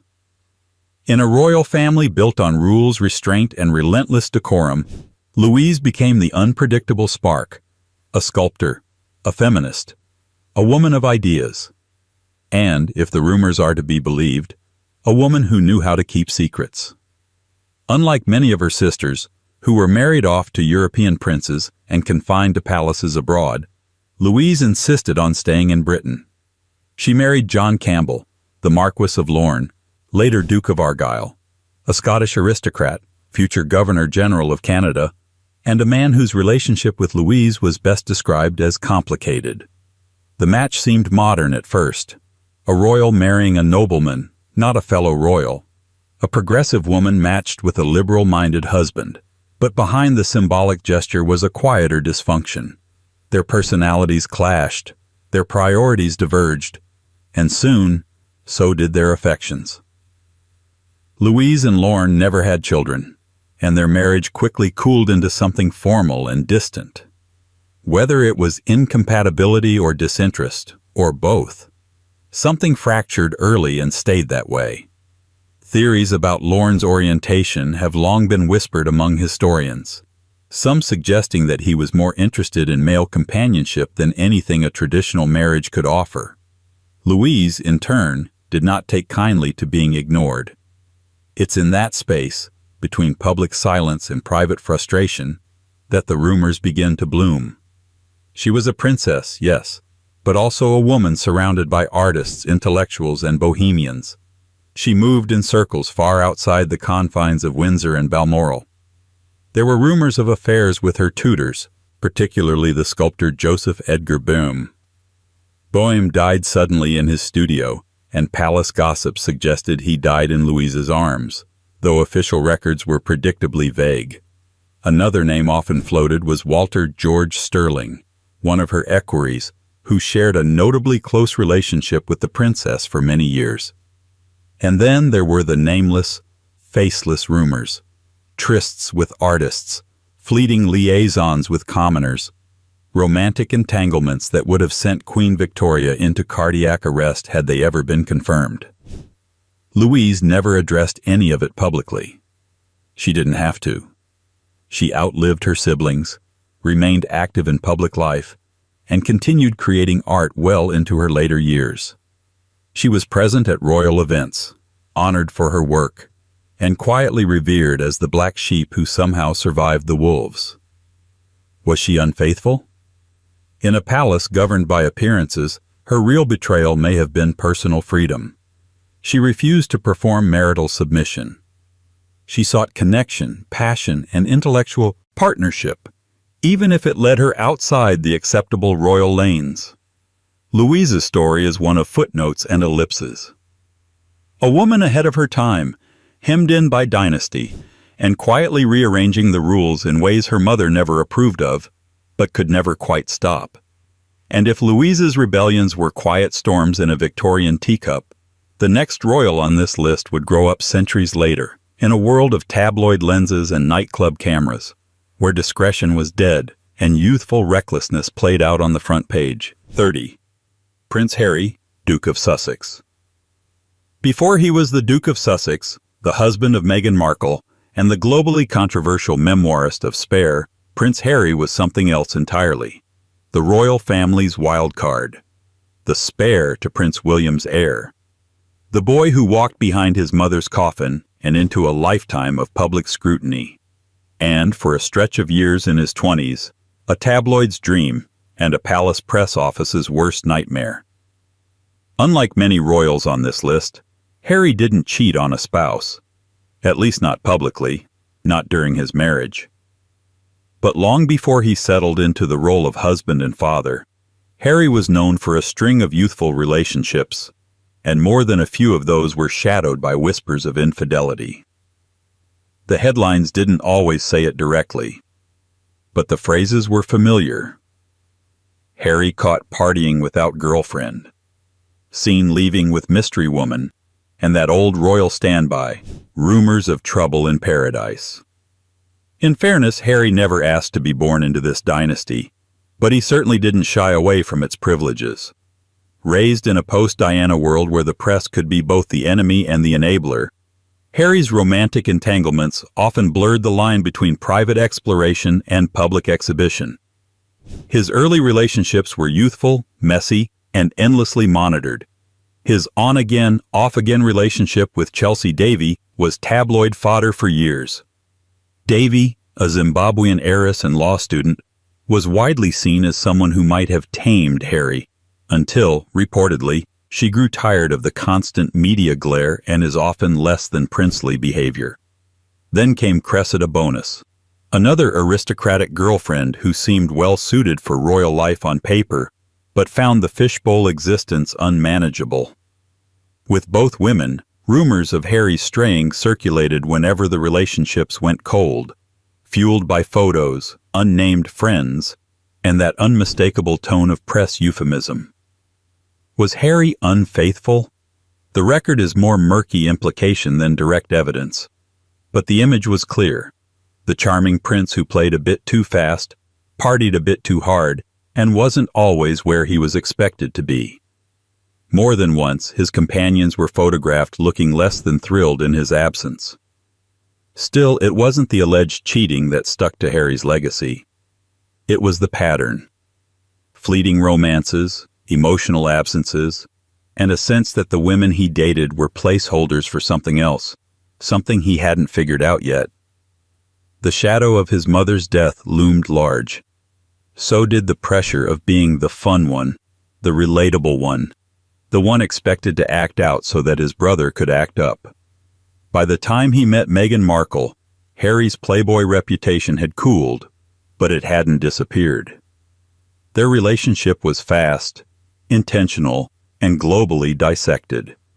And from that moment on, the old Harry, the party prince, the rumored cheat, was replaced by a new version, a husband, a father, a man at war with the institution that made him.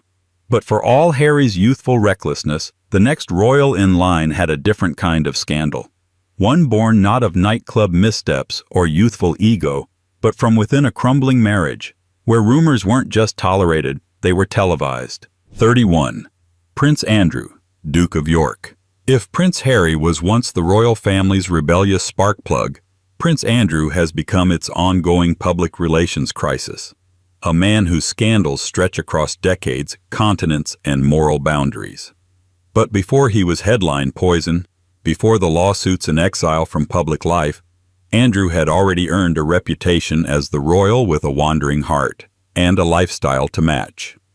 Born in 1960 as the second son of Queen Elizabeth II and Prince Philip, Andrew was, for a time, the monarchy's golden boy. He was handsome, daring, and served as a Royal Navy helicopter pilot during the Falklands War, which earned him a wave of national admiration, and the nickname Randy Andy from the press, meant as a playful nod to his romantic exploits, though the nickname would age poorly. Throughout the 1980s, Andrew's relationships with models, actresses, and socialites were frequent tabloid fare. He was linked to a long list of companions, some brief flings, some more enduring, but nearly all of them were marked by a familiar royal pattern, intense public interest, followed by a quiet drift apart and the eventual arrival of a new name on the guest list. In 1986, Andrew married Sarah Ferguson, affectionately known as Fergie, in what was initially presented as a modern fairy tale. They were lively, relaxed, and appeared genuinely affectionate, a refreshing contrast to some of the more rigid royal couples of the era. But the honeymoon phase didn't last long. Andrew's military commitments kept him away for long stretches, and Fergie, left in the royal fishbowl without much support, struggled with the relentless scrutiny. Their marriage began to fray almost as soon as it began. By the early 1990s, both Andrew and Sarah were facing rumors of infidelity. Fergie was famously photographed having her toes kissed by her financial advisor while still married to Andrew, a tabloid spectacle that exploded across front pages and led to their official separation in 1992. But Andrew was hardly a passive party. Though less photogenic in his indiscretions, he too was rumored to have engaged in extramarital affairs during the course of their marriage. His name was linked, sometimes subtly, sometimes not, to a variety of women, from actresses to aristocrats. Though the palace never confirmed anything, and Andrew himself never addressed the rumors directly, the image stuck. He was the royal who couldn't settle, a man more comfortable at elite parties than state banquets. After their divorce in 1996, Andrew and Sarah remained unusually close, even living together at times, fueling further speculation that the emotional lines between ex-spouses were blurry at best. But whatever the truth of their post-marital arrangement, Andrew's romantic history remained peppered with speculation, implication, and unresolved rumors. Unlike some royals, Andrew didn't just tolerate scandal. He seemed to coast along its surface, assuming his status would keep him afloat. That assumption worked for a while, but as history would prove, unchecked entitlement eventually breaks the surface. Still, for all Andrew's tabloid drama, the next name on this list represents a very different kind of controversy, one buried in Victorian propriety, tangled with devoted companionship, and shadowed by questions that history still hasn't quite answered. Because sometimes, the most enduring royal rumors are whispered, not shouted. 32. Queen Victoria. In public, Queen Victoria was the embodiment of moral authority. In black mourning dress for 4 decades, she became the icon of widowhood, the matriarch of Europe, and the stern face of an empire upon which the sun famously never set. But behind the image of rigid piety and eternal grief lived a woman of intense passions, private attachments, and relationships that continue to puzzle and provoke historians more than a century later. Victoria married Prince Albert of Saxe-Coburg and Gotha in 1840. The marriage was famously close, romanticized even in its own time. They had 9 children together and a flood of correspondence to prove that this was not a distant royal pairing, but a deeply affectionate partnership. When Albert died in 1861, Victoria all but disappeared from public life. She wore black for the rest of her days and spent years sequestered in grief. The nation, and the world, came to associate her with loyalty, chastity, and a kind of queenly devotion that transcended death. But grief doesn't always erase desire, and devotion doesn't always mean solitude. Not long after Albert's death, a new figure entered the Queen's inner circle. John Brown, a Scottish servant and outdoorsman who became her personal attendant, confidant, and, according to many, something more. Brown was plain-spoken, brusque, and wholly unimpressed by royal protocols. He called Victoria woman to her face, walked beside her rather than behind her, and acted more like a protective companion than a deferential servant. Victoria adored him for it. She rewarded him with medals, titles, and access to her most private moments. The court bristled. Her family fretted. Parliament muttered behind closed doors. Speculation took root. Had the Queen fallen in love with her servant? Were they secretly married, as some gossips insisted? A note in Victoria's handwriting was allegedly found among Brown's possessions after his death, hinting at a deeper connection. But the royal archives remain carefully silent on the matter. The truth was either burned, buried, or both. Then, in the final years of her life, Victoria repeated the pattern, this time with Abdul Karim, an Indian Muslim clerk who rose rapidly to become her munshi, teacher, and personal advisor. Like Brown, Karim bypassed traditional hierarchy and became a deeply intimate figure in her daily life.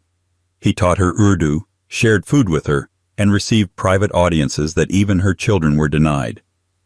The court was scandalized. Racism, classism, and suspicion wrapped around the relationship like ivy. Victoria refused to yield. She defended Karim with stubborn loyalty, even as her household quietly tried to undermine him.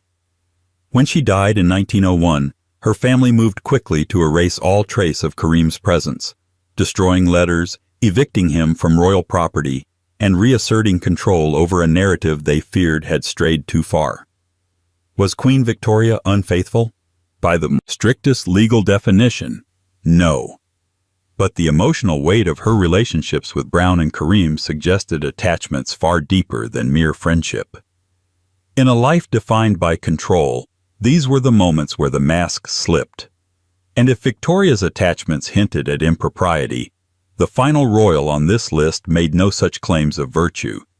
Because before he ever wore the crown, he indulged freely, proving once again that royal discretion was often just royal delay. 33. George, Prince of Wales, future George V. Before marriage. Before he became the sober-faced king on the postage stamps, before he earned a reputation for stiff collars, naval discipline, and no-nonsense conservatism, George V was simply George, second son, unlikely heir, and a young man with far fewer expectations placed upon him. And like many royals in that temporary twilight between obscurity and responsibility, he took full advantage of the freedom he knew wouldn't last. Born in 1865, George was never expected to rule. That role was meant for his older brother, Prince Albert Victor, charming, flamboyant, and famously ill-suited for monarchy.